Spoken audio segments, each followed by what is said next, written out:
Hello, and welcome back to the Capital City Crew podcast. Tonight you're going to be joined by Josh, Herman, and myself. Owen will not be joining us because he's currently moving into his new house. So we wanted to start this podcast by saying congratulations to Owen. Good job, buddy. Way to adult.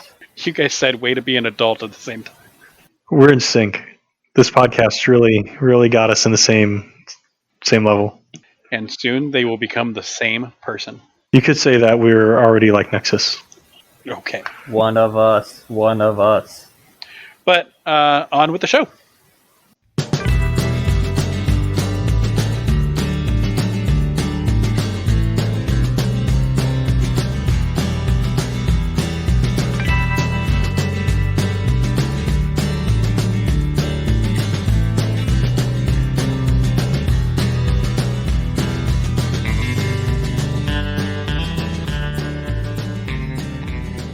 Welcome to the Capital City Crew podcast. Join your hosts Jeff, Owen, Josh, and Herman as they dive deep into the game of Malifaux. Explore sophisticated strategies and creative combinations, but always remember in Malifaux, bad things happen. Everybody and welcome, and today we are going to dive into everyone's favorite lady to hate, Kirai. But first, Jeff, Josh, how are you all doing today? Super duper. Ready to talk about everyone's favorite ghost lady. I'm doing grand. Definitely not my favorite ghost lady, but I'm doing good. Yeah, she's certainly not going to be making a guest show on Scooby-Doo anytime soon, I don't think. I would have gotten away with it too if it weren't for those meddling kids. That got the laughs that it deserved. So, apparently, because I know Josh plays Resurrectionist, and Jeff is apparently claiming that he has. I've never seen that, and I'm not sure I believe it. So we're going to say that we have about 1.5 experts with us here today. And it might just end up being half an expert, depending on if Jeff is value added or not. But we want to dig into, my first question is, I'm not a Resurrectionist player. Why do I care about Kirai? Why are we talking about her and not Riva? You care about Kirai because she is one of the top tier Resurrectionist masters. Is also one of those masters that if you don't know what you're going up against when you face her, you're going to be surprised and you're going to get your butt kicked. She has some shocking capabilities that if they catch you unaware, will just completely throw you off your game and lead your crew into ruin. That's part of the reason I really enjoy playing her. I think she brings a nice package with her and her crew of being moderately defensive while also being really offensive, and some of her keywords that we'll talk about cause opponents damage in nice little ticks over and over, so it's a huge annoyance. So I think she's good to bring into certain games. Yeah, I don't know what you're saying about like a little offensive. I find her incredibly offensive. Like incredibly offensive. Just the smell alone is uncouth. Don't make this personal. I had to play against her like freaking 6 times in a row, like in the last couple months. It is very personal. So there is always an option where you could accidentally smash your opponent's model. It doesn't work so well on Vassal. I just end up with a cracked computer screen, but I have tried it a couple times. So I actually have an interesting story for our listeners in regards to that. I used to play Warhammer 40K, and back in 2nd edition, the Chaos Terminators that they had these, like, they were these solid hunks of metal that had these huge spikes sticking out of them. And this is when I was a teenager. I would go to this game store, and this guy was notorious for getting upset and slamming his fist down on the table. Well, first of all, don't be that guy. But second, he did this one time, and he was playing his Chaos Space Marines, and he slammed his fist down on the table, but his Chaos Terminator was off to the side that had already died, and when he slammed his fist, it went right down into that Chaos Terminator, and it got embedded into his hand, and he had to go to the emergency room and have it pulled up with pliers. Honestly, I think that's a really good analogy for playing against Kirai, because it really does feel like I'm having to pull shards out of my body with pliers. Well, one of the things I do enjoy about Kirai is that she has a very strong theme, and that theme is making every one of your opponent's decisions as painful as possible, and using her abilities to just make it excruciating for your opponent to live, and converting that into wins.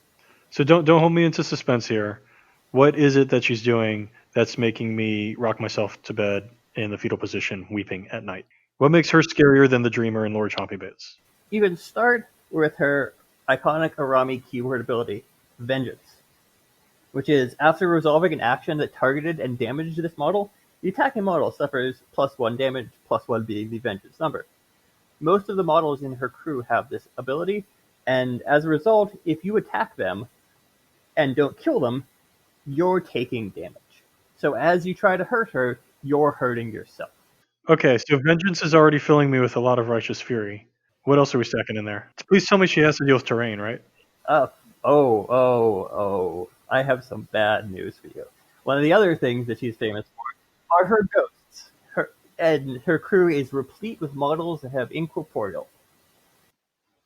Although she does have to deal with terrain, she is not. Does she ever actually walk? Like, does something else move her around in the crew? I don't honestly remember. Sometimes. We'll get to that in a bit. So incorporeal reduces damage, makes you ignore terrain, makes you ignore hazardous terrain, makes your crew very mobile. And to capital out the third iconic power for the Vengeance crew, and this was sort of was first manifested in second edition and carried over in a more generalized form in third, is Adversary. She was the crew back in second edition that sort of brought the adversary mechanic that they just expanded to be a general condition in third edition. But the Arami crew could pass out adversary Arami in a variety of different ways, which can make her models, even if they only have stat 5 on their attack, pretty accurate. So you'll see a lot of that coming up and being distributed out in a variety of different ways. So that's what her overall crew does. If you want to dig down into Kirai herself, she has a wide range of very useful abilities, but I just want to focus on a couple. First of all, she is the iconic Resurrectionist summoner in this edition. Boo. Oh no. Wherefore are the Nicodems of yesteryear? Oh, unfortunately, lamentably dead. Legit sad. Rip Nicodem. I'm not legit sad about that bullshit at all. I just want to point this out. I am with the amount of people that play Resurrectionists and the few people that play Guild. I am not sure how that ever equated to Nicodem dying when it was supposed to have been like games played and votes cast. Like I feel like that election was rigged. Too soon. It's too soon. Too soon. I can't bear that. My heart can't take it. It didn't happen soon enough. So the ability that you're looking for on Kirai is called A Blooded Wind. It's the same name as from the previous edition and works in a very similar way, where you name an Arami minion, the TN is equal to 10 Crow plus the cost of that minion, and when you summon it, it gets the upgrade that gives the model slow, adds a Crow total as dual totals, but most importantly, whenever the model that has been summoned activates, it does 1 irreducible damage to Kirai. So this is sort of the interesting balance that Kirai has in this edition, where her summons really strong, pretty high damage, but they hurt her when they activate. Unless it's a Curio. I'm going to go on some little skepticism here on, does that actually matter? Like legit, does it actually matter? I have had games, and specifically one against Jeff in a tournament where Kirai died from self-inflicted damage that Jeff intentionally contrived such that it would occur. So he was able to leverage that capability as a detriment. But hang on. Did he just contrive it by losing so hard that you had summoned enough? No. Jeff did very well that game. No, it's one of the things that you can do against Kirai is if you kill off her base crew that she brought and leave her summons alive, the summons eventually just kill Kirai. So your opponent's going to want to bring in more things in order to achieve his objectives. But it's a sideways way of doing things. But yeah, I mean, I think it's kind of pertinent because like I look at some of these kind of, you could put quotes on them, like balancing factors with summoners, like the Dreamer's got to pop them out, or Terra's got to pop them out, or in this case, Kirai takes this point of damage, and I'm like, is that actually really meaningful? Because if you're doing like a summon on turn 1, that's 1 point of damage, and then taking 3 on turn 2, but you've got soul stones, you've got access to healing. I don't know if she can shunt that off or not with protected. Looks like no, but she does have life leech. So I'm like, with a single heal action, you're taking care of your turn's worth of damage from this. It's true. You can, in this crew, compensate for that damage. I can't say that it's pointless. I can't say that's had no effect. Like I said, it was the direct cause of her death in a tournament, so it can be leveraged against her in a meaningful fashion. But you also mentioned Protected Arami. Kurai's stats still not the best in this edition. Defense 4, not great. But she does have Protected Arami, that lets her dump off attacks onto friendly Arami within 2 inches for the cost of a discarded card. This is very nice in the crew because several of the models bring the Terrifying to the table, so she can combine the two together to get some quality nested defenses to help keep her alive. In addition to the of Blood and Wind summoning, she also has an incidental summoning trigger on her Spirit Barrage attack. It's only a 2-3-4 damage spread, but if you manage to kill someone with the Crow trigger, you get friends on the other side, and you can summon a Gaki into slow with slow and base contact with the target. And importantly, this doesn't pass out the summoning upgrade. So you're getting the Gaki minus the summoning upgrade. You don't have to worry about the extra damage, and you just have a good swig in the game, being able to simultaneously take out an opponent's model and add one of yours on the table with a single AP. Very action efficient. All that did was make me flip a table. Oh, yeah. No, like I said, her goal is to make the decision making process for your opponent as difficult as possible, and the rest of her crew also works very synergistically to accomplish that task. And perhaps no piece more so in the entire crew than her totem, the infamous Akirio. You may levy all of your hate towards her right now, Herman. It's tough because right now I have a lot of nerf levy going on, but I do plan to levy towards her as well. Very well, very well. Yes, Malifaux dad puns. Yes, Akirio is probably one of the most terrifying parts of the crew. If you've heard about nothing from an Arami crew, you've probably heard horror stories about Akirio. Yeah, I don't actually play against Kirai ever. I only ever play against Akirio. Mm-hmm. I've literally never seen Kirai on the table because that chick is hiding somewhere in the back, and I've got Ghost Boy up in my face. That's actually a really good point.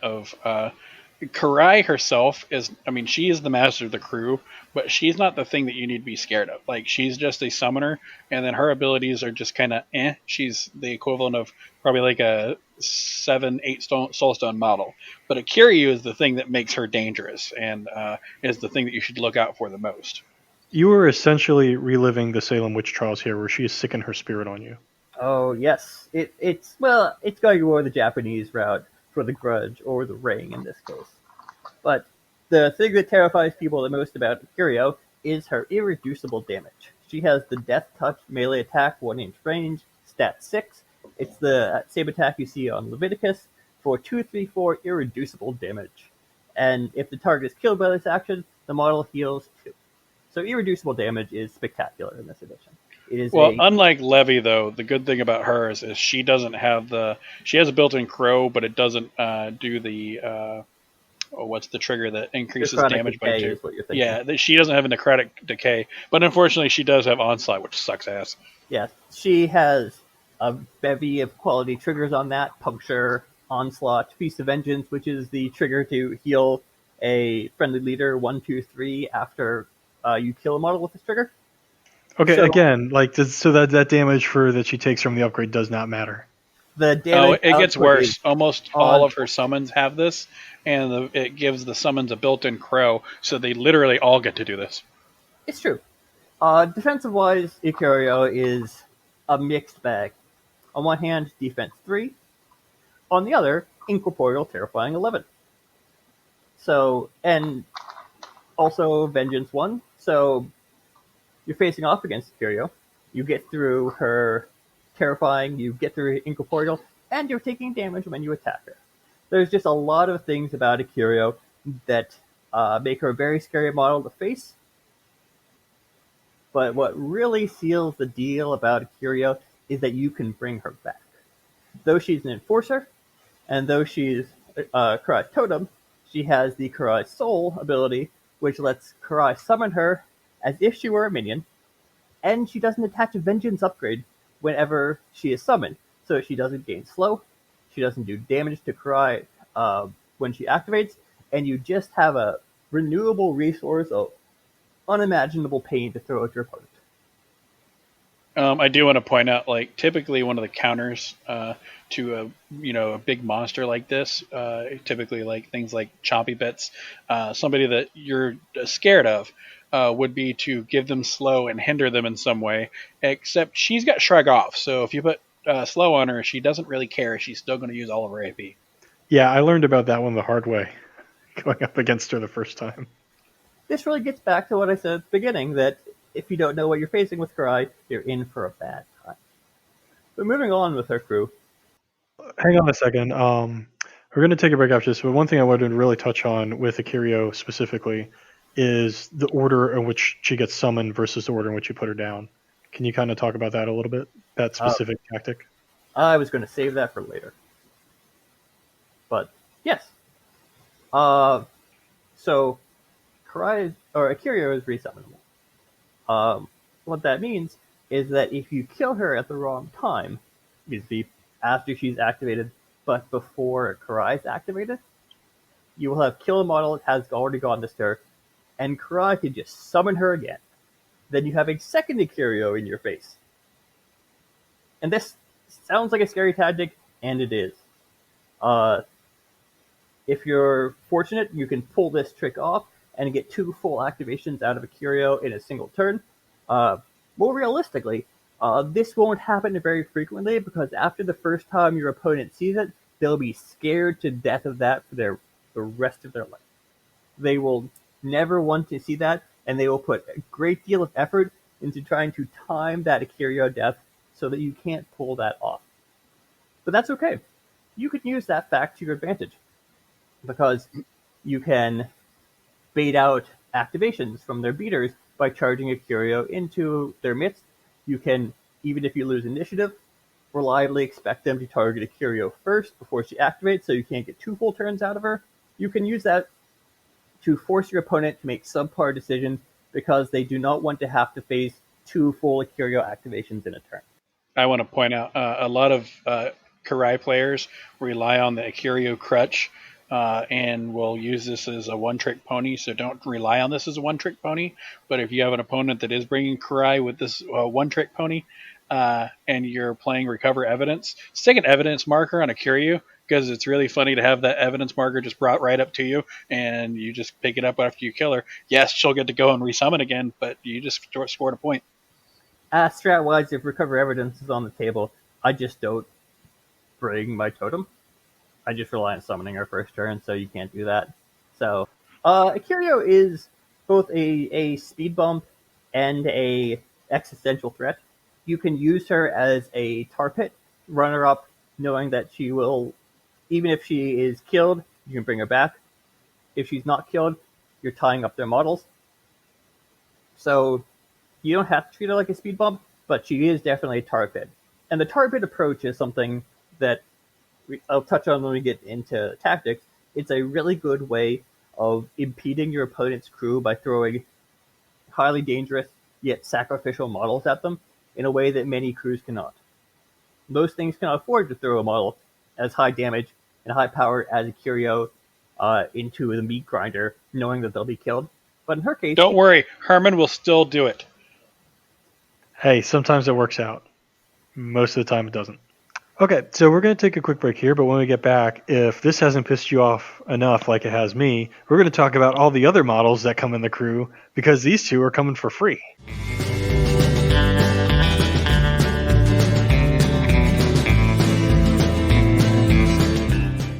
Hello. Do you like our podcast and want to ensure that it continues to run? Maybe you want to hear our outtakes and unedited footage. Or perhaps you're just flush with cash and you like being generous. Either way, we've set up a Patreon just for you. If you like us, please consider donating. Our Patreon can be located in the show notes. If not, we're all pretty sure that it's Herman's fault. Either way, if you like our show, go ahead and leave us a comment. Thanks. So we can obviously tell that Josh is very excited for Kirai, and Jeff is, you know, excited, little e, about her. So one thing I want to ask you guys is, okay, I have to go through. I've got to play against her. This is going to be a terrible experience for me. I'm going to weep sadly. What is it that I should be looking for? What is going to be included in her base crew that I know I'm going to have to deal with? I'm going to have to think about and overcome every single time. We can Josh. start at the most expensive models and work our way down. At the top, you have Datsuba, her henchman. She is a resilient and scary ghost, with terrifying and good defenses and incorporeal and vengeance, so that she's kind of a tough nut to crack. But she brings to the table a couple of very useful abilities that augment both the damage output and the utility of her crew. She has the Guide Spirits ability, which lets a spirit take a walk action. So she can use that to move models up the board. If you want to try an Alpha Strike with a Curio, you can trade Datsuba's AP for Curio's AP so that she can walk and get into charge range on turn 1. But it also has the Cross the River Sanzu trigger, which is on a mask. I think you only need 4 masks for this to pull it off. Instead of taking a walk action, they get to take a charge action. So that's just getting an extra free attack out of your Curio as you get her up the board. In addition, she has the ability Way Sins, which is her primary ranged attack. Damage spread is okay, 2, 3, 5. You get positive flips to the damage if the opponent has adversary. But on a mask, you get to summon an Onryo when you kill the target. So you can pick out a target that's been weakened with a variety of other abilities, be it Vengeance, be it a Curio, be it Kirai's attack itself, and then finish him off with the Way Sins with the summon trigger to trade their dead model for your live Onryo for a pretty big swing in power. Yeah, and so that's something I kind of want to touch on. Is you talk about this with Kirai, where she's got the trigger to bring out a Gaki, and now you've got Datsu Bitch bringing out an Onryo with that trigger. You've played a lot of Kirai. How often are you actually seeing that? Because that model for model swing, like you get with Von Stuck and his summoning his kills, that's a big swing. Like, are you seeing that happen frequently? Is this a finishing move? Is this something you're targeting to try to make happen? If I'm going to attack with it, I'm going to try to target to make it happen. Frequently with Kirai, I'm not using her Spirit Barrage because I'm doing a combination of healing injured models and 1 to 2 summons a turn, so that her AP are pretty much booked up. That's why I see it intermittently. The one downside to that trigger is that Onryo are rare too. So if you've hired one or summoned one with Kirai, sometimes you'll just hit that cap before you actually get that opportunity to summon. So every other game, I can get it just incidentally. I try not to just try for it, because masks are a pretty valuable card in this crew. They get Onslaught for Curio. They get Cross the River Sanzu to add offensive capability to your movement. But it is something that, if you have the opportunity, you can definitely take it. It's absolutely worth burning a stone for if you have a high non-mask card in your hand, and you can reliably kill the model, like you've seen the Black Joker on damage, so you don't have to worry about accidentally flubbing after putting the resources into it. Definitely is worth doing if you have the shot. Yeah, her Lantern of Souls that she brings along really screws over some crews. So you'll see her in Resurrectionist crews in general if you bring anything with demise abilities. Not Serena. Yeah, going up against Serena, going up against Montresor or Guilty and Jackdaw crew, going up against Leviticus, who just has demise all over the place. It is a strong counterplay, and very few sources of that in the game. Yeah, I mean, actually, it's kind of a shame that Owen's not here because he freaking brings ashes and dust in every single effing crew. And to have something as beautiful as Landrunner Souls, which of course I don't have, that would just break his little heart. And I would love to do that so much. Well, I think, and this is just my personal opinion, I think Weird messed up a little bit with Kirai's crew, and it's one of the reasons why it's so powerful. I don't think there should be Like Kirai should be a summoner. That's just a given. But I don't think she should also get a on kill summon, and then something in her crew also gets an on kill summon ability. Like that's just a little overkill on the summoning aspect of things. And I think that they should have done something, gone a different route with Datsuba. I mean, in and of herself, she's just vicious without having that. She didn't need it. I would have probably reduced her soulstone cost by 1 and removed that trigger. Well, it's kind of interesting because that's something that you see in a couple of different places in the game. Like if you look at the Nightmare keyword, you have Widow Weaver is an alternative summoner. So it's not just something that's limited to Urami. I can't think of anyone else off the top of my head, but that one comes right to mind. What's her face in Ten Thunders? The summons the Katashiro. Yeah, the paper bag people. Yeah. So even though it's something that Katashiro and Wenyudo in different ways. No one likes Katashiros. And then Resurrectionists actually have the most of them. They also have, I think somebody mentioned Tashiro that can do it. Guild, I don't think has one actually.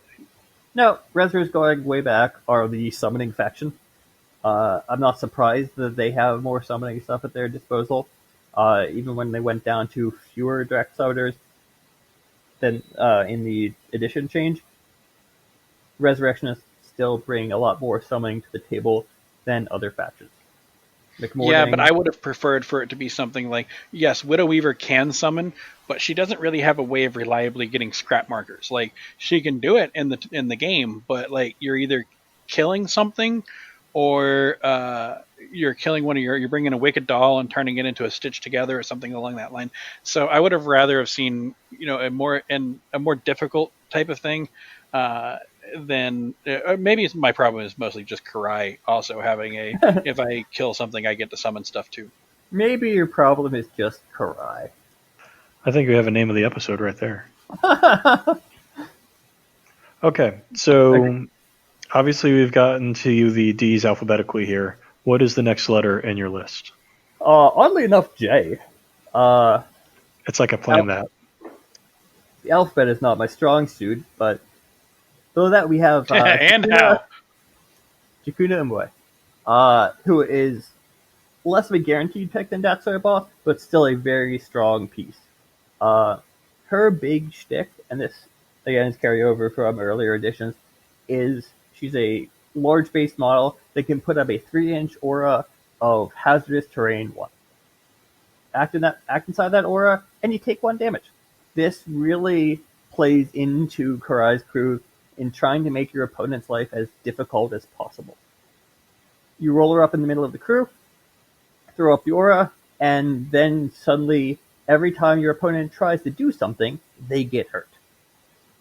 This can be further accentuated with her abilities like Lure, or the trigger on her melee attack to push an opponent, so that you can pull enemies into this drowning aura, so they not only take damage, but also are inconvenienced whenever they need to activate. And she's reasonably safe to run up into a crew. She has incorporeal, and she has serene countenance. So the only thing that makes her a questionable versus auto pick is how readily your opponent can get positive flips on their attack. If it's something like Parker, where they have ubiquitous fast, get focus, and positive flips on their attack, she's slightly less viable, but still generally speaking pretty good. If you can get her, don't take her into Cooper. He'll just annihilate her. Yeah. There are some models that... Please tell me you guys have played that matchup. Have not. Not yet, but we're going to. There are some... I don't think Josh would take her in that really case. Really good at getting that positive flip. And there she is not ideal. But, you park Jakuna in a forest where she has concealment. Having that double negative on all attacks against her makes her a solid brick that's very difficult to remove. So one of the things, as I listen to other lesser podcasts like Third Floor Wars, is they talk a lot about, because of Vengeance, that you want to take a lot of focus shots. You want to make your attacks count for more. Aren't you expecting a lot of focus to come in against Jakuna and against the keyword specifically? You are. The thing about that is that while it's not only good for your opponent to do those focus shots, because they're getting past, they're taking less vengeance damage, they're dealing with fewer instances of incorporeal, This, at least to some extent, plays into one of the big weaknesses of the Kirai crew, is that they don't have very good card draw.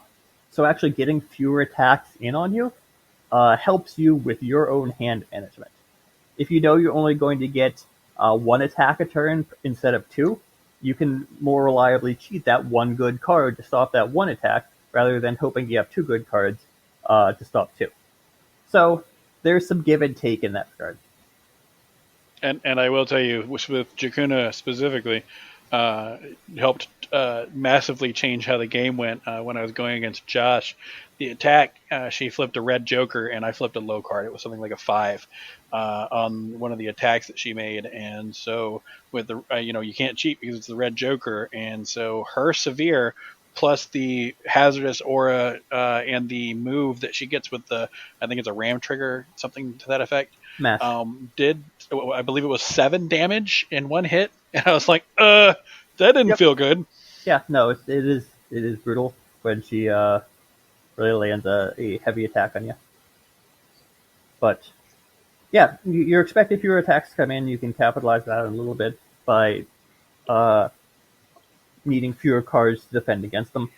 But it is one of her is one of the tactics you could use against Arami as a whole, is to minimize the amount of vengeance damage you take and the amount of damage that's pulled off by incorporeal. So we've kind of touched on sort of the big guys, the henchmen. I think they're both henchmen, I think. Nope. Or Jakuna's an oh enforcer. man. Okay, No. henchmen enforcers. What about kind of the support models? What are you guys looking at for support models? Well, then you're dropping down to the much, much cheaper models. Clocking in at 5 soulstones is one of the models that I know Herman loves a great deal, the Lost Love. Also alphabetical order, just wanted to say. Good old Francis.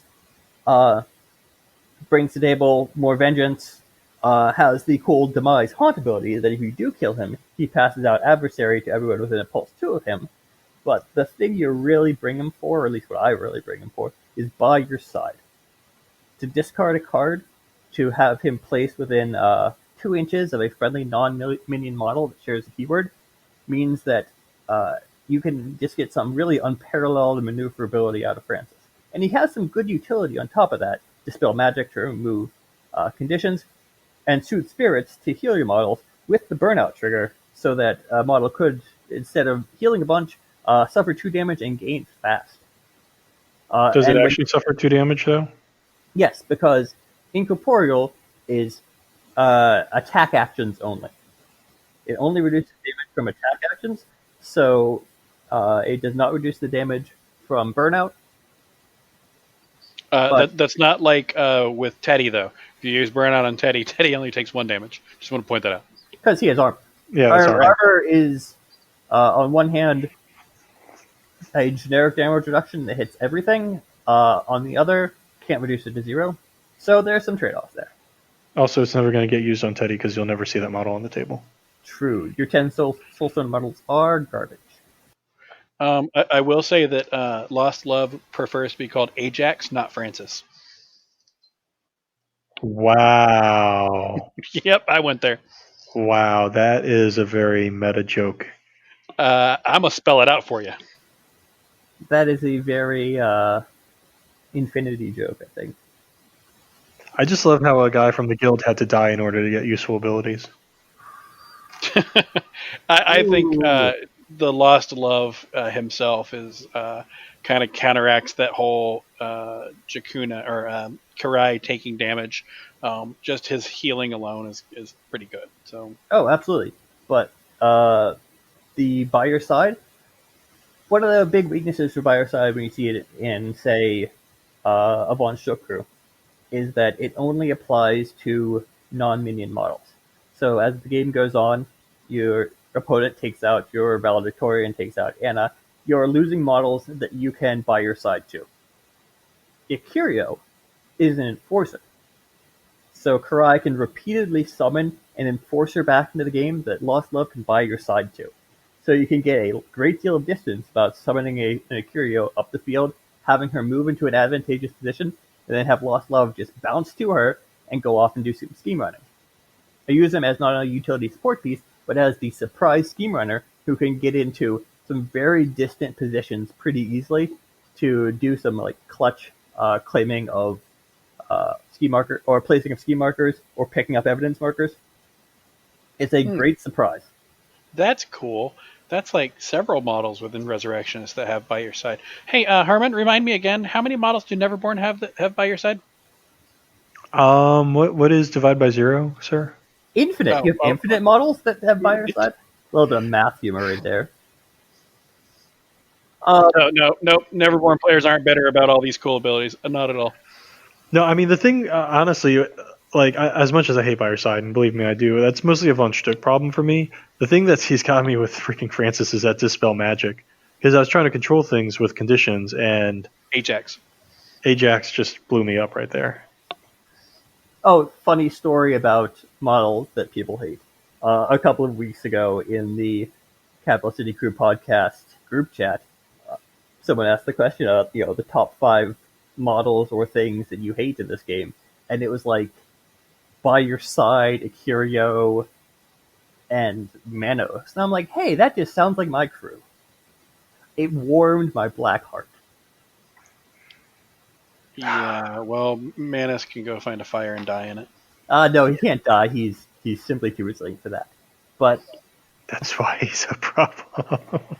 So, getting back to Kirai herself, I don't know if you approach the game in the same way with Kirai that I do. I choose to, after I get past Datsuba and Jakuna, and the obligatory Lost Love, I don't include any large minions because I figure Kirai should summon the large minions because she takes damage from that. So I include more things like Onryo and Seishin and things like that afterwards. same. Uh, in the models between 4 and 8 soulstones within her crew, you have a number of different options, and they're primarily summoning fodder. The only 2 notable exceptions to that are really Onryo, which are a perfectly adequate 5 soulstone minion, reasonably good ball carrier for things like corrupted ley lines, and excellent sacrificial shock troopers because they also have the demise haunt ability to pass out adversary Urami to models within 2 inches of them when they die. And Shikomi are about the closest that Urami has to a scheme running minion. Even at 7 stones, they're kind of pricey for that, but they're really fast. They're walk 7 flight, so they can get to places very easily, and they're probably more lethal than most scheme runners out there. They can serve the dual purpose of running schemes, getting places and dropping scheme markers, and also just completely wrecking your opponent's scheme runners with their severe damage of 6 and puncture, and to more reliably get that 6, or the armor pen trigger. And if you do manage to kill something with a Shikome, you get to put an upgrade on it that gives it adaptable. So at the start of its activation, it gets to add a suit. So you can more reliably get that puncture. You can more reliably get that armor pen to pull off those big damage hits. But other than that, yeah, everything else between 4 and 8 soulstones is just summoning fodder. You want to go for as big as possible typically. So we're talking Goryo, which on a 50mm base with a good damage spread and some excellent bonus actions. Or Shikome for the aforementioned speed plus lethality. So I had a kind of a quick question on that. I believe the drowned are a Rami keyword as well. Have there been any uses really found for those? Any sort of niche cases where you would take them, where you would use them or summon them? Well, one of them did win me a tournament game. I will say that. My primary issue with the drown is that they're incredibly slow. They're just a crippling walk for Man, if only there were things within this crew that could make them move. I don't know. I don't know. Spending a 7 to get them to move 4 inches is really a good investment. But Drown do bring some interesting toys, but they're not as generically useful as a Shikome or a Goryo. Well, what was the situation where it won you the game? That was a slow, distracted Drowned managing to land uh, a projectile vomit on a model hiding in a forest. So I was flipping 3 cards, taking the lowest, and managed to severe and then red Joker on the damage. Okay, that doesn't. doesn't really sound like a great um, thing for the drown specifically. No, no. And then it managed to stagger it with its startle bonus action to make it so that they couldn't charge me again. There was some just exquisite bullshit going on right there, and I would not call it a generically reliable tactic. So I actually like the drowned, but different reasons. I like them taking them sometimes with Jack Dodd because his crew in general is just kind of slower. But I don't mind the drowned themselves, particularly because not necessarily hiring them as much, but Kirai can summon them where they're needed, and they're a good little tard pit. With combat finesse, hard to wound, vengeance, like they're not a bad thing to have in a fight. Yeah, it was just something where like you never hear about them. This wasn't on any of our show notes or anything like that. I've never seen one on the table. So while I had the expert and a half here, I wanted to kind of bring them up. If I had a 9 of crows to pull off a summon and couldn't reliably get anything larger, I wouldn't feel bad summoning a drown as long as the damage from the upgrade doesn't kill me. It's just, if given the choice, I'll pick larger things. Absolutely. There's very rarely an instance where I'm like, you know what I need right now? A drown. Well, I mean, they can hold points strat picking up objective things in your field. I don't remember the name of it. Good lord. Oh yeah, they're hardly useless. It's just that if you can afford a more expensive one, I'm almost certainly going to go for the expensive one. And if you can't get those more expensive ones, like you have 2 Goryo and 2 Shikome already out, well then you're in a pretty good spot. Well, I know how much Josh loves Rube Goldbricks, so I got one for you. I was actually in a tournament once. This is at a Nova tournament, and I was playing against Kirai crew, and he used Lost Love on Datsuba to give Datsuba fast.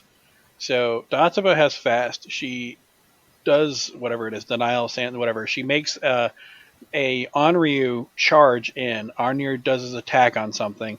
Then she shoots the Onryu. I have no clue why. Uses a Soul Stone to get rid of the negative. Shoots the Onryu. It dies. Gives adversary to the thing that it had just attacked, and then uses another Soul Stone to kill with 5 damage because now my model had adversary Urami on it and did 5 damage to a model, and then got another Onryu after that. And I was like, okay, so like, cool. Why didn't you just attack twice? Like, use that Soul Stone to give yourself a tome to put adversary. It didn't make any sense to me, but he did it, and they lost the game. Bad, but I thought it was kind of interesting at the time. I thought this was a really weird plan. It was a lot of steps to accomplish that. I don't know what cards they had on them to do that. There are similar things you can do that I would absolutely consider viable tactics. If you can take out if you have a 1 damage Onryo that you can shoot and just kill, you have a 1 damage Kiryu you can shoot and just kill, or 1 wound to Kiryu you can shoot and just kill. Absolutely worth taking them out to summon a stronger full wound version later on down the road. But the last notable minion in the Arami crew are the wee stations. They've fallen in The wee little station. That's the wrong keyword. They fall in status and glory from previous editions where you'd always take 5. And now you can take 1 or 2 of these little 2 Soulstone minions for the interesting bits of utility they provide. They have an aura that heals Arami models that start their activation within 2 of them. They have guide spirits, so that they could use those to give other spirits walk actions. And they have a demise card draw. Because most of their abilities are either auras that don't overlap or actions that require moderately high cards to pull off, I see a lot of diminishing utility from them once you get past like 2. But for 4 Soul Stones for 2 Station, it is a pretty good deal. Yes, ladies and gentlemen, you are hearing the best 2 Soul Stone minion in the game. That's actually kind of hard to argue with. They're definitely up there. I really like them. Their primary drawback is that they are soft targets. They don't have vengeance. They only have 2 wounds, and they don't have any. They're And they have, 2 soul stones. and that's fine. The issue is that A Malifaux they rat can, is also 2 soul stones. the The issue station's with probably that is better that than you the can rat. The bounce station's way better than the rat. blasts off of them to hit other models in the crew, and that gets past vengeance and does damage to models that would otherwise be protected by things like Kirai with protected Urami. So it's not so much a mark in their against them because, like you said, they're 2 soul stones. It's just something to be aware of when you have them. They can be a liability if your opponent has lots of good blasts. Yeah, I mean, I've definitely used them as kind of a blast target before. Yeah, and so if you take the models that I described here, Kirai, Ikurio, Datsue Ba, Jakuna, Lost Love, and 2 Stations, that's 24 to 26 soul stones. The last notable member of the crew, and this is one you simply should not forget, the Whisper upgrade on Kirai. Kirai needs to know with absolute certainty 1 to 2 cards around. You want to know exactly what you're flipping for your summons, because they're once turn abilities that require high TNs that you have to specify ahead of time, and well-defined suits.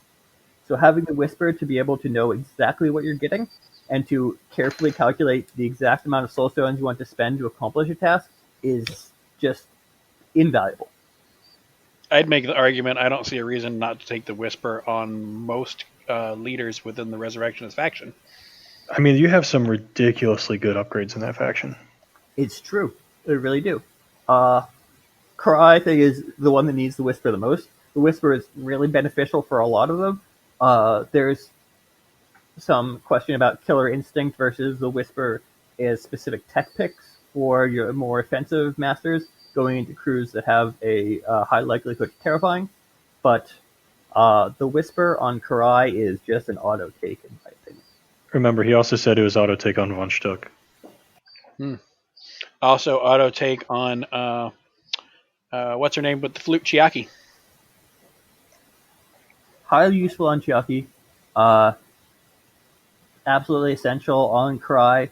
Von Stuck, you do. He's again has the sort of same summoner restriction where you need to know that 1 card per turn with absolute certainty. Highly advantageous, but Kirai auto take. First member of the crew. First thing I add. I just want to point out for 2 soul stones, you get a master level ability that Leviticus pays life in order to do. So I don't see any reason not to take it. So I see lots of reasons to be jealous. Probably. Okay, so real quick, out of keyword stuff. The out of keyword stuff is you have to be very selective for it because the Urami keyword is very focused.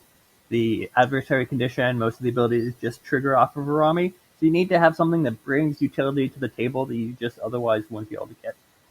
And there's really 3 models that I think rise to that standard. First and foremost, Manos the Risen, everyone's favorite model. The reason behind this is that if it's one thing that Urami is not actually very good at, it's high-quality scheme runners. And by high-quality scheme runners, I mean models that can reliably drop 2 scheme markers in a turn.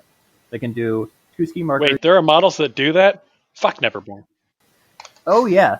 And Manos is one of them. For 10 soul stones out of keyword, you get Unsuited Leap that he can damage models, either himself or others, to get that suit for. Good offensive capability, strong resilience, and another instance of Lantern of Soul. So it is a very high utility model that is, yeah, he shows up enough that people hate him. Yeah, I'm a big fan of Lantern of Souls, and also known as Screw You Leviticus. So Also known as I approve. Leviticus. The problem with Lantern of Souls is I end up being on that screw you side quite a bit. Maybe you should try. Not playing Serena with every crew. Maybe No, if I get healing. Serena's still worth taking in every crew. So good. She's so useful. So good. Another one that I would take, and this is a slightly more select situation, is Anna Lovelace. As I previously mentioned, one of the big weaknesses in Arami is their abysmal card draw, yet high demand for cards. and Anna can help deal with that. She also brings to the table. Oh, she can help deal with it in two ways: either through studied opponents to draw cards when they have magic suits, or through her bonus action that lets you remove markers to draw cards. She also has some really high utility auras that if you that either prevent placing near her or enemy models targeting other enemy models with actions. So if you think you're going to be going up against models that you really place, such as summoners or someone like Mei Fang or Von Stuck, she's very useful. Against support masters that are going to try to target other models that may be near Anna, also very useful. But you have to make sure you're going up against crews that can fuel her bonus action. Crews that drop corpse or scrap markers. Because the Rami itself just doesn't. She also severely screws over crews like Dreamer, where suddenly you don't get your summons out anymore. Pretty much. Yeah, Oh, Terra as well. Yeah, he used her pretty effectively against Widow Weaver and Bandersnatch trying to hop around. So yeah, Anna's definitely more of a finicky tech pick based on the specifics of what your opponent's crew will bring. And the last one is Molly. Again, Boo, hiss, multiple masters. Oh, you suck. Suck it up. Boo hiss Molly. You want to set Molly, like one of the most hated masters with another one of the most hated masters right there. but they're such good friends. On top of them just being perfectly appropriate to bring together from a fluff standpoint for people who care about that, she brings the mad card draw. And that is one of the big weaknesses of the Arami crew. You can now fuel stuff like By Your Side, like Protected Arami more easily. Molly also brings focus.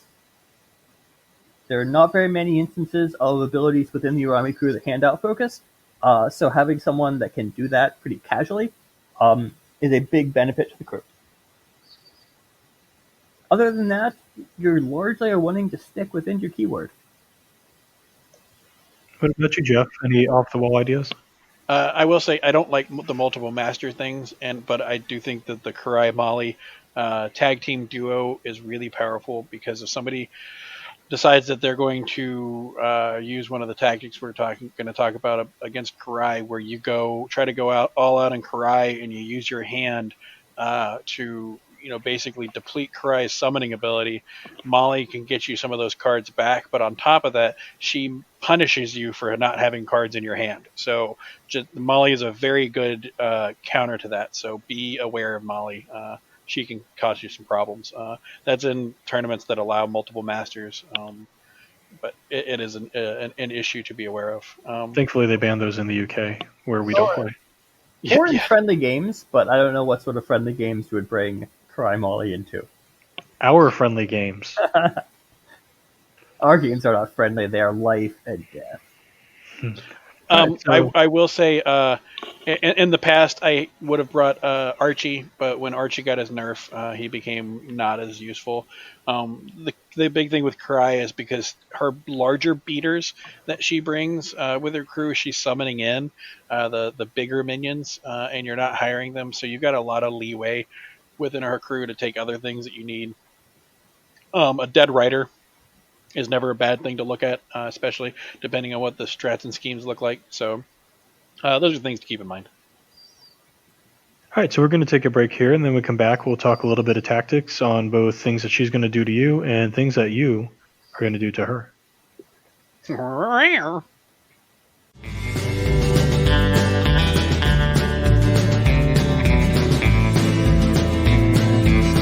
All right, so we are back. So we're going to touch really briefly on some of the tactics that we haven't gone over as we've been talking through Kirai.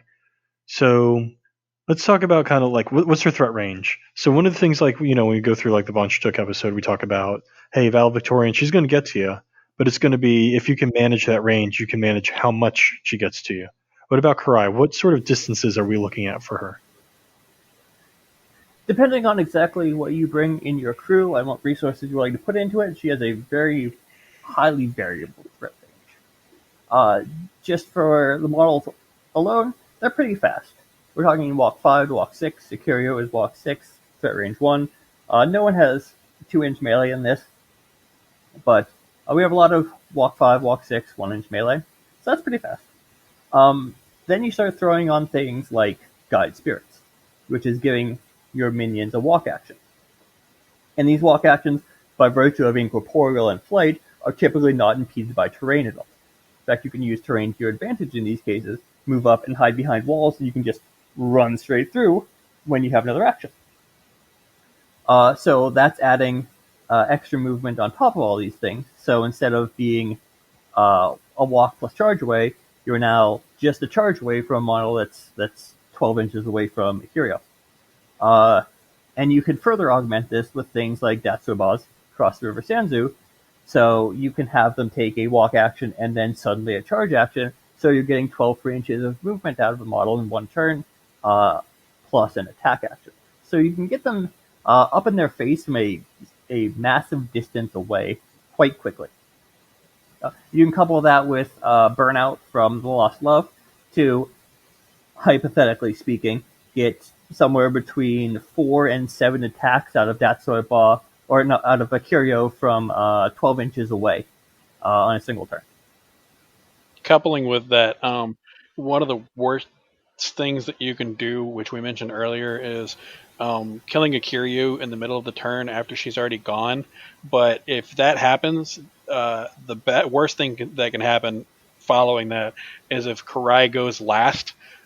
Because theoretically, she can double walk 10 inches, summon a Kiryu out 6 inches away from her, giving Kiryu roughly an 18-inch range from where Kirai was, and then a Kiryu can charge another 6 inches or walk and charge another 6 inches. So you're looking at crossing the entire board with a Kiryu if you needed to. So the threat range on that is pretty extreme. Now, when they do this, the models are going to be very overextended, and in other crews that would be a serious problem. Overextending a Kirai, not always a bad thing. That's forcing them to deal with her right now, and you could then move the rest of your crew up in a more reasonable pace. Now that you've sort of established your tar pit there, so you send in your suicidal shock troopers, and then follow it up with the slightly slower moving other units. Onryo and Chikuna are slightly notable in this regard, as they are some of the few range attacks in this crew. They have projected voice, which has, I believe, a 10-inch range, as one of the few range attacks in the crew. So they, even if they can't get you with their melee attacks, they can use projected voice as an attack, or use lure from a 12-inch range from Chikuna to pull your models in closer to get them ambushed by some of these slower moving spirits. So the short answer to your question is very far. Her threat range is very low. So I mean, one of the things is that, like, you're talking about very long threat range. You're still looking at like maybe a single attack at the end of some of these. So I mean, is she concerned? No. So No, put aside your Kirai nonsense. Without it, as we mentioned earlier, you don't necessarily have to bring a Kiryu. So if you don't apply hand pressure to Kirai, and she is the last person to go, basically what can happen is the Saishin can kind of be positioning Kirai to move forward or getting into a good position. Kirai can just walk once, summon a Kiryu out, and then afterwards summon something like a Goryo if you didn't put on hand pressure and that she has the cards in her hand. Now you have two massive beaters that have just showed up right in front of you that can start roughly 13, 14 inches away from where Kirai started, and then they still have their threat ranges. So that first turn, if you haven't applied any pressure to Kirai, any hand pressure at all, you could be looking for a hurting. In terms of some of the fancier tricks that her high-cost summons could do, Goryo, in addition to their very good melee attack, also have a bonus action tactical hunting spirits that will do AoE damage. It's a willpower test to avoid a 2-3-4 damage flip at a negative flip. So they can move up and do 2 damaging actions, even when summoned, even when slow. And depending on what the schemes and strats that you're playing on, if the Kirai player doesn't care about losing their models for something like I don't know, like collect the bounty or something like that, go ahead, kill the Goryo, kill the Kiryu. I don't care. You're hurting yourself while you're doing it. I just used a card to get that out, and I don't really care what happens to them after that. They're just there to tie you up while I go accomplish my stuff. So once you've established the tar pit, it's reasonably easy to maintain, and your opponent is likely going to be suffering the brunt of the damage from it. They'll be taking damage from the attacks, they'll be taking damage from Vengeance, they'll be taking damage from Violent Ghosts. That's the ability on the Goryo. So even if they're only getting that one actual attack off, they have other sources of damage that will come out even as you're trying to fight back against them. Well, and it's like, because I was kind of asking the question of, when she's playing against them, does she prefer to see a brick like Ironsides, or does she prefer to see something spread out where you can isolate models like the Vix? Yes. To both. I will slap you. I'm you gotta have a being better dead answer than serious that. with her. If you're grouped up, then she summons things like Goryo that are going to go in and AoE and just try to tie up things, and when you kill them, you take damage. If you're spread out, then she's going to summon things like Shikome that are very good at running along the edges and taking out scheme runners. So if you spread out, they're going to come after you, and when they kill something, they get an upgrade that gives them a suit to their attacks. So, like, either way that you go, she has a tool for you. Speaking about those tar pits, one of the most annoying things is when you have to go. You're getting later in the game, and you've got this tar pit in front of you, and you've engineered a way of getting out of it. Like, you've gotten the Goryo or whatever is tar pitting you down to where it's a low enough life, and you're like, okay, one hit, and then I can move out of the way and go do this. And suddenly, that lost love that you haven't been really paying attention to all game discards a card and is also tying you up. Like things like that are really annoying. If you have to choose between being spread out and picked off versus clustered up and tar pit, you probably want to err on the side of spreading out, because then you're less vulnerable to Violent Ghosts, you're less vulnerable to Demise Haunted, and you're less vulnerable to Jakuna's Drowning Aura.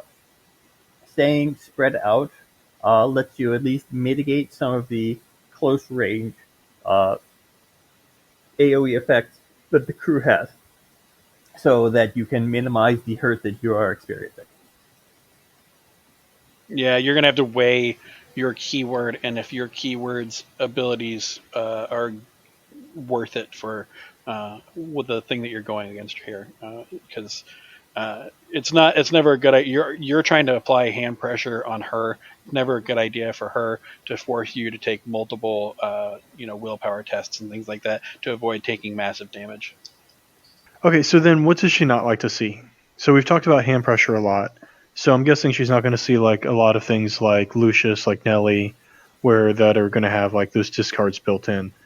But what are the things that are kind of messing with her? So to look at the stuff that gives her grief, you can look at the individual abilities that she has and see what they don't like. In that sense, again, Kirai ends up being a very well-designed crew that, while she's very strong and synergistic, her weaknesses are also somewhat synergistic. Incorporeal and Vengeance both suffer from the same drawbacks. They are not good against non-attack actions, and they're not good against stuff that doesn't specifically target that model. So in that case, you want to use stuff like Shockwave, or like tactical actions that cause damage. Tactical actions that cause damage are one of the big weaknesses of the Kirai crew, because they get around Incorporeal, they get around Vengeance. So in this sense, anyone who's familiar with the first edition fluff of Kirai versus Hamlin will see that there is a dramatic reversal in this edition, where Hamlin suddenly has a strong leg up on Kirai, being able to drop those tactical actions that cause a large amount of damage, getting past Vengeance, getting past Incorporeal, getting past Terrified, so they can circumvent a number of her defensive features to take out her models, all of which typically have lower wound count by virtue of their incorporeality. And it's interesting because that's kind of reverse from normal resurrectionist stuff, where they have an extra wound count because of having heart to wound and being undead. Yeah. It's they are the squishy in terms of hit point total, more resilient in terms of defensive features. And it's also interesting because, like, with Hard to Wound, normally you don't do so much focus against Rezzers, where here you actually want to have that focused. Oh, I'm going to throw out there that, and you're hearing it. I don't know if any of these other podcasts have talked about this first. Groundbreaking tech here, but if you have obeys, and there's a lot of models in the game that have obeys now, or you're playing an obey master, if you obey, like as an example, Akiryu likes running in and killing something. If she runs in and kills something, and you obey her to charge back in, or obey any of the other models, most of the things. Like Serene Countenance from Jakuna, they specifically say enemy model. So you get around most of those abilities, including the Serene Countenance, manipulative, things like that.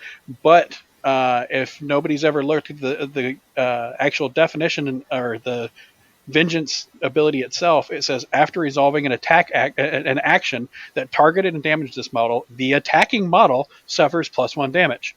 It doesn't matter whether it's your model, their model. If I do an attack action with one of your models, and the model that it's attacking has Vengeance, the attacking model takes damage. So if you charge a Kiryu into, let's say, Jakuna, I get to ignore the Serene Countenance, and then a Kiryu also takes a point of damage.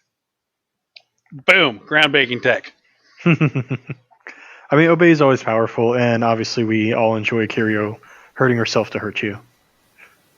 I know what Josh is doing right now. He's looking at the card going, hold on, wait, what? No. That is 100% legit. Stuff like Serene Countenance and Manipulative and Incorporeal. Oh, not Incorporeal. Serene Countenance and Manipulative specify enemy attack action. Vengeance does not. Yeah, it's a good it's one of those niche abilities. There are a number of other sort of niche tech counters for the Akiryu crew, like pieces of tech that you only see sporadically. While you can generally say hand pressure is really good against Kirai, there are some things that are just specifically designed to screw over summoners. The exorcism trigger, you get a bunch of guild models.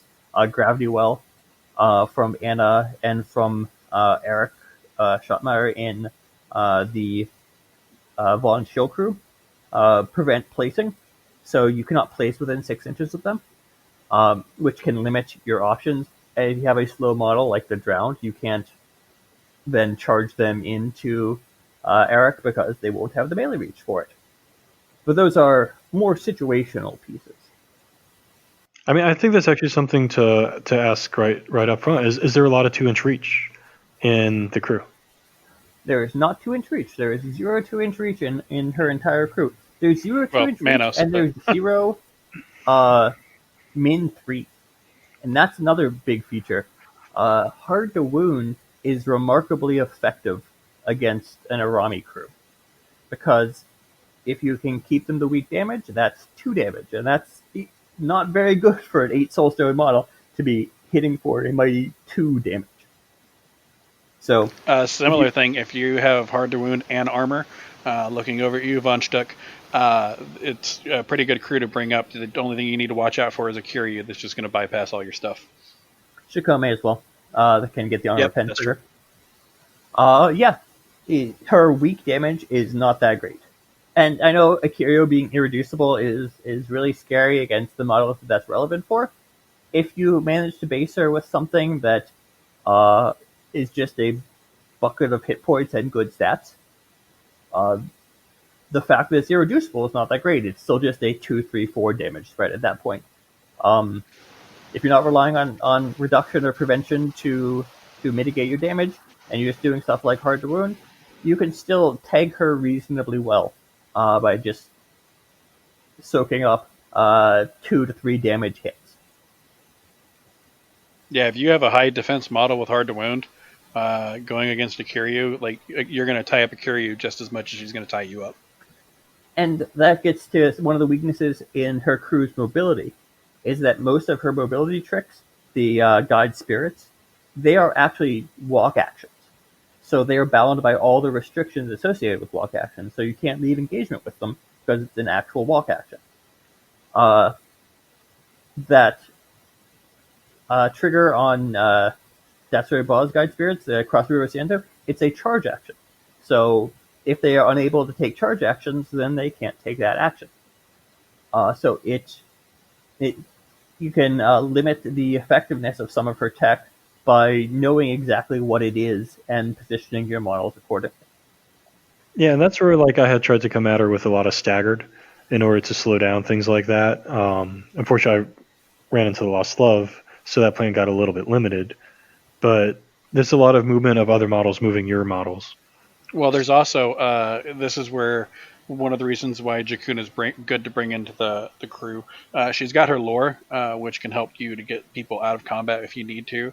But if you're ever in a pinch and you need to, you can also charge something and just shove them with her attack action. I mean, it's not an ideal thing, but sometimes you got to do it.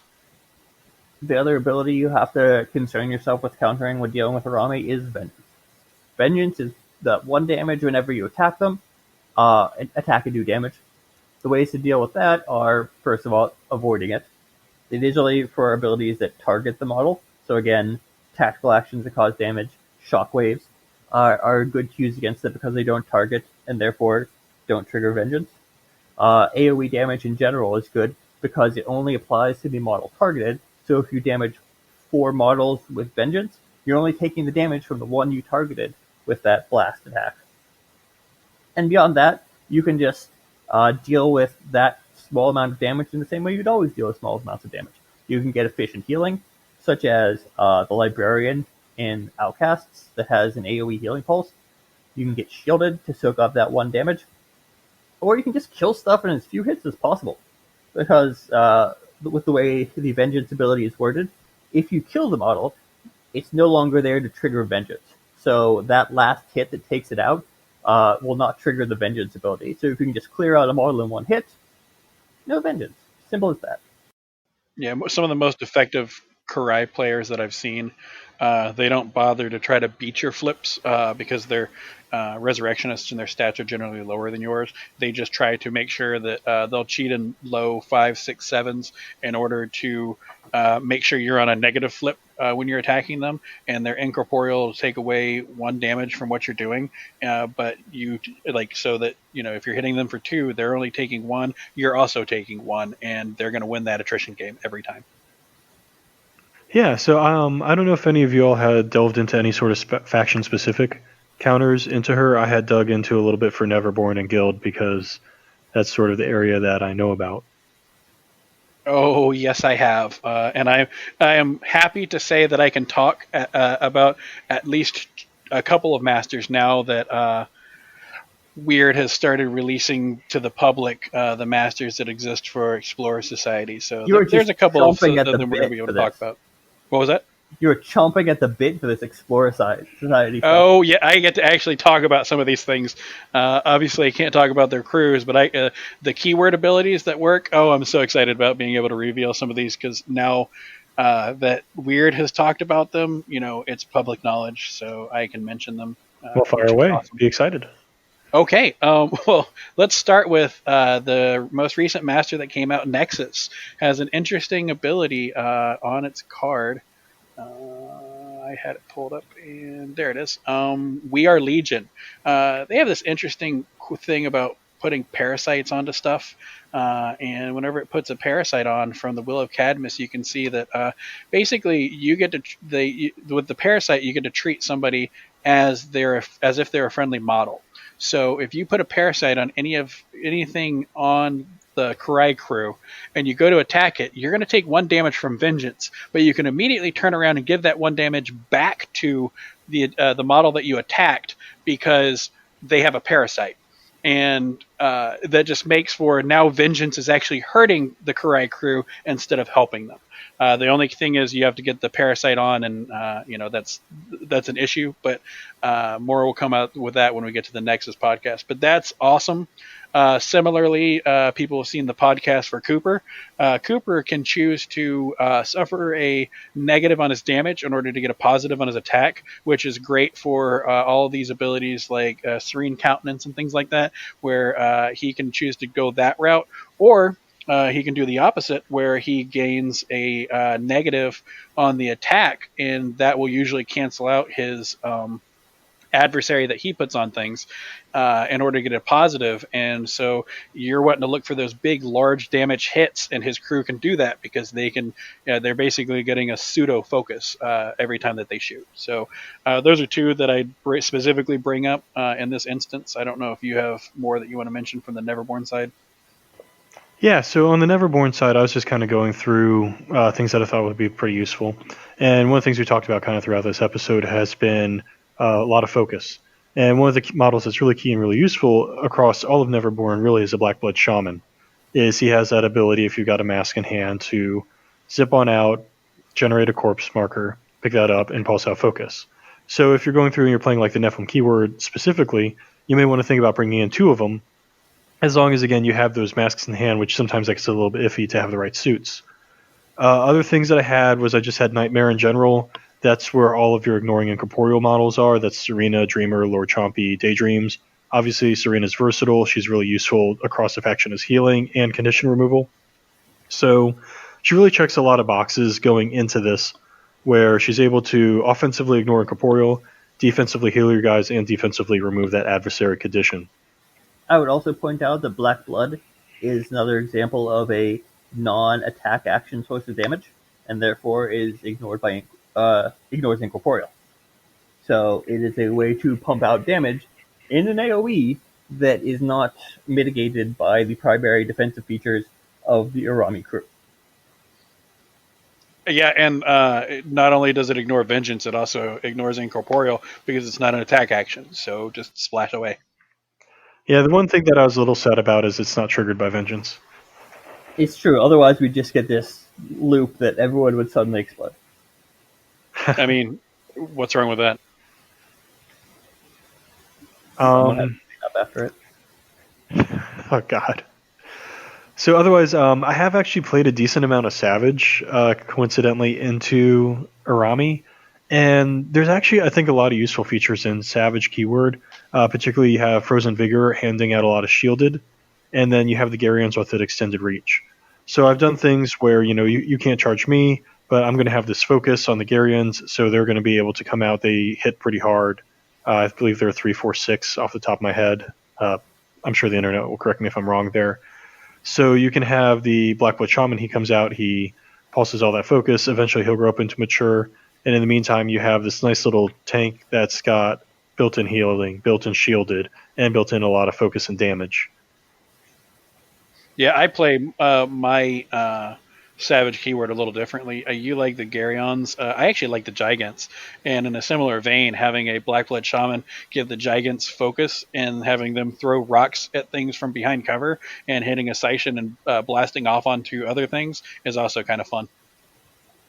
Yeah, no, and don't get me wrong, I absolutely love Gigants as well. My only downside to them is they have a range 8, and they automatically push models out of their range for the second shot. That's why you make it a really big shot. Yeah. And focus and the old ways just synergize so well together. I mean, it's beautiful. But we can probably save that for a different episode. Some other out of keyword models that I thought were actually really useful. Hinamatsu, she's got the positives to hit, and very useful for Jakuna. Would you just get herself killed on Vengeance because you're hitting them for 1 damage like 5 times? She's specifically my pick for Jakuna, so you can focus her up also, and work around it that way. But so she's taking 2 damage every single time she attacks Jakuna. I need something that does positives. I've actually had Hinamatsu almost kill herself going into Yanlo with a similar thing with incorporeal and hazardous damage aura. It is not pretty for Hinamatsu. Well, you can also, because Hinamatsu is so mobile, she can actually get in on a Kirai, and she is a solid threat to Kirai. You want to shove off one of my attacks, okay, I'm going to kill the Scission and keep coming at you because she gets so many attacks per turn. I mean, that's a really good point also. Plus, luring a Kirai away from your stuff is always a good idea. Oh, when talking about lore, one of the interesting things, note, with force movement in general and Kirai, one tactic for other crews to deal with force movement is to put the model like in a position they cannot be readily moved, so they're either surrounded or backstopped by terrain or other models. So if you push them, they just bounce off the model and don't go anywhere. That's not something you could do with a Kirai crew. Her models are all incorporeal, so if you lure a model, it'll just walk through everyone else. If you push a model, it'll push through terrain, it'll push through enemy models, it'll push through friendly models. You can use this, and I've had this done to me, where you can get Kirai or other members of the crew out of position by pushing them through each other. So Kirai wants to be within 2 inches of a model to dump off attacks for protected Arami. You can just push her straight through her own models and get her out of range, so that you can then just attack her with impunity. And it is always fun with when playing Bass, when they're in some form of cover or severe terrain, to just port them to the other side of that severe terrain and negate all movement that they've done that turn. Bass is one good ability. Yeah, his only a good ability that he has. He has a lot of trouble. Yeah, his shotgun's not bad. It should have been a different gun where the low range doesn't help. But this isn't a Bass podcast, so we'll stop talking about him. No, this is a Neverborn podcast where we're talking about all the low range. One thing actually to cycle back real quick to Serena is she is also a very good counter to Jakuna because she has Hole in the World as a trigger on her gun, so you can place Jakuna 6 inches away and toss her away from you to get away from that hazardous terrain aura. And as we've been playing our games with Kirai and whomever I'm playing with Neverborn, that's come up a lot. And the last thing that I'd like to mention, and this is just for me, one of the biggest things when you're playing against Kirai to remember is you do not win the game by killing models in most cases. You win the game by focusing on your strats and your schemes. If you get into the game of I'm going to go kill Kirai's models because I think it's going to be fun, you're probably going to lose that game because that's not the focus of the game that you want to be playing. You should be looking, especially if you're playing against a Kirai, things where you don't have to attack them a lot, because every attack that you do, you're going to take damage, and he's just going to, or she is just going to bring more things out in order to tie you up. So play your game your way. Don't let her pull you into her game. You're like the Burger King of Malifaux. Oh, because I want to have it my way? Pretty much. So one last model I did want to touch on that's kind of, I thought, a little interesting is actually Wrath in Neverborn. Urami is a very intensive melee-focused crew, and they're going to be coming to you. They're going to be kind of, we've talked about the different ways of tar pitting, different ways of jamming you up. So they're going to be generating a lot of Sin tokens if you're able to place him properly and they get within that 6-inch aura. Both Destructive Performance and Violent Ghosts are tacticals, so in theory, if he's properly positioned and everything goes perfectly, he can knock out 6 damage that ignores Incorporeal, and then force another willpower check that can do, I think it's 2, 3, 4 damage, that will also ignore Incorporeal. None of this takes damage from Vengeance, and I think he can be a very useful pick that way. He can also use those Sin tokens to redirect attacks, so that way that kind of lessens some of the impact of Ikirio on trying to, take out one single model. You can spread out the damage a little bit. So I just thought it's kind of a niche pick, and you don't see a lot of Wrath, so I thought it was kind of a nice way to kind of scoot him into the topic. Yeah, there's a reason you don't see a lot of Wrath. Because you're a gentle soul? No, because even people that play the Crossroads 7 think Wrath is garbage. Creativity. It's all about creativity. Mm-hmm. Oh, by the way, I'm going to do a shout out to Weird here. Find these Crossroads 7s players and find out which faction they're choosing to be their leader, because they can choose which faction. The factions that they pick more often are the ones with the broken upgrades. The ones that they avoid are the ones with the really bad upgrades that you should look at. That is an entirely different discussion. I don't even agree with that in a generic sense. Case in point, Sloth is a garbage leader for the Crossroads 7, even though the upgrades in Resurrectionist are just top notch. I mean, I like Sloth. You are Sloth. He has a point there. No. Oh, the Goonies. Hey, you guys! Don't make this And weird. on that note, that leads us right straight into guild, doesn't it? What? Why are we talking about the guild? Wrong podcast, bro. Shut your face hole. They're inching their way up in the rankings. Mhm. So just a few things in guild to touch on. Obviously, within the martial keyword, you have a lot of focus against resurrectionists. Particularly, I think the exorcist is worth highlighting. He ignores terrifying, he ignores incorporeal, and he has the trigger to just straight up get rid of summon models. Being able to knock off these summons with 1 AP is very efficient, even if you're spending that high crow to cancel out Karai's high crow. It keeps things manageable.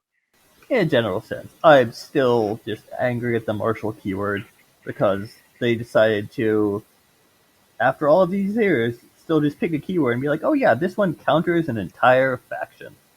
Like, why? Why would you do that? To prop up the rest of the faction. No, that takes me back to the days of like Mark One, where everyone thought Guild was OP because they had a master for every opponent. No one wants to go back to the days of Mark One. If your Well, that argument was is, Book One. oh That was man, Book One too. Mark One, All right, continue on with your dumb faction counters. You have the Lone Marshal as well. One, he's an excellent overall model. Two, he also gets rid of models with a summon upgrade on his bonus action trigger. And then the Jury, same thing, automatically damaging summon models. And the Jury is also very interesting because a lot of counter to triggers, which functions very well with a Curio coming into you. You want to stop some of that.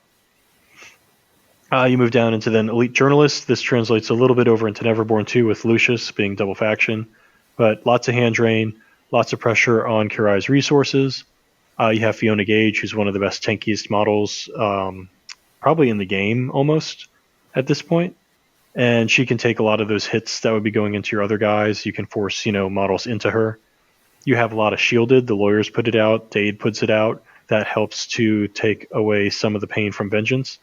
And both Lucius and both can do a lot of execute spam, where you do that hand drain, you take out a lot of Kirai's things, and you just have the Agent 46. He can Soulstone in for the execute trigger and just pop off models very quickly, very efficiently, and that can actually get you a little bit ahead of both Vengeance because you're just killing them straight off, and because of the just keep up on attrition with the summoning.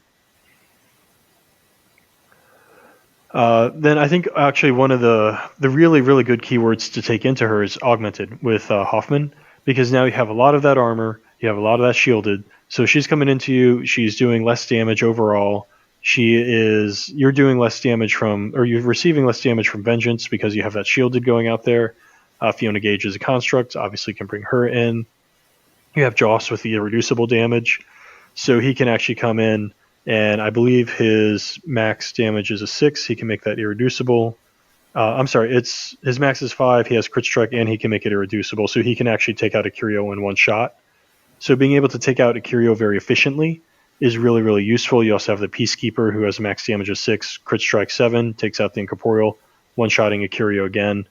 So you're looking again for that one-shot efficiency. And then with these power tokens, you're actually guaranteeing those suits. So it takes a little bit of the pressure off your hand and is really useful. If you want some really high-level Hoffman play, you can go on YouTube and you can see Legistats games. He's a Russian player, and he plays amazing Hoffman game. And you should really kind of copy a lot of the ideas and tricks that he has. So as of right now, it looks like you've named like half of Guild that can play into Kirai, and yeah, I don't. You really like a Guild, don't you? I So mean, so what's your problem then? Cry should be easy to beat. It'll be fine. It'll be That's what I'm fine. thinking. Like these are just things that you can play into Kirai. They're not necessarily a counter. I Yeah. would like to throw out there Outcasts. Since Owen's not around, Levy will just destroy Kirai and everything that she brings along. Just watch out for your demise stuff because that's a thing you need to worry about. that's true. Levy is just the thing you can play. He's not really a counter. Well, Levy is a counter to everything. I will say something. This is going to be an unpopular opinion. Bringing Hamlin around, I don't give a damn that you kill rats, and they can put blighted on you, and I can just take you out in one hit with, after I stack blighted on you. So if you kill my rats, I don't care, and their damage track is 0, 0, 1. So they're just there to put blight on you. So that's an interesting thing. And then, well, the flip side is the rats are there for Datsurba and Kirai to get free summons off of. I mean, okay. If you have rats around, then. But yeah, so I think the take-home lesson from all this is that these are the general things you want to look for when you're trying to oppose Kirai. You want to deal with each one of the individual pieces, and use that to build up a crew that can handle the stuff that she's throwing at you. You deal with the summoning, you deal with the vengeance, and you deal with the incorporeal, and you can have a pretty good handle on how to deal with Kirai. You just brought up a good point, and I don't know if Weird listens to our podcast, but if you are, we may want to put a caveat in the main rule book that states that, or even adjust the insignificant, where models cannot be summoned off of insignificant models. So if you kill a rat, if you kill a Scythian, things like that are designed to die very quickly, that you don't get a significant model out of it. Cry more. Kirai, you're funny. I'm pretty sure that they're not listening. You never know. To be fair, I don't think they could listen to that comment. So, okay. So, any last thoughts on Urami, guys? Kirai is one of the most fun masters I have to play in Malifaux 3rd Edition. She just is a delight to bring to the table, and flummox your opponents with a bevy of exciting capabilities that they're not expecting. It is a joy to see a person find out for the first time that you could resummon a Curio. Okay. My thoughts for Kirai are if you're playing as her, make sure to work on your tar pits. Make sure you have a plan ahead of time, and that you don't tar pit. You don't commit a model to the tar pit that you're planning to do something with something else. Just don't tie up your own resources. If you're playing against her, it's going to be an uphill battle for you if you try to play her game. Don't play her game. Play your game. Do your schemes and get the things out on the edges that you need to get done. Don't get tied up in the middle. So that's my suggestions. I mean, I think she really exemplifies one of the things that gets talked about a lot in tabletop gaming is when you get to games this size and this complexity, the learning curve. The first time you see something, it's going to be crazy, it's going to be busted, it's going to be OP, and it is going to smack you down in ways that you never even expect to see coming. And I think she really exemplifies this in that once you've played against her a couple times, you start to learn the counters, you start to learn the tricks and the beats, and you play a much more efficient game against her. But the first time you see it, you're like, holy crap, I had no idea that this was coming. And it can be a little bit overwhelming. So just take a breather, break it down into these individual pieces, and you'll find that individually they're not so hard to tackle after all.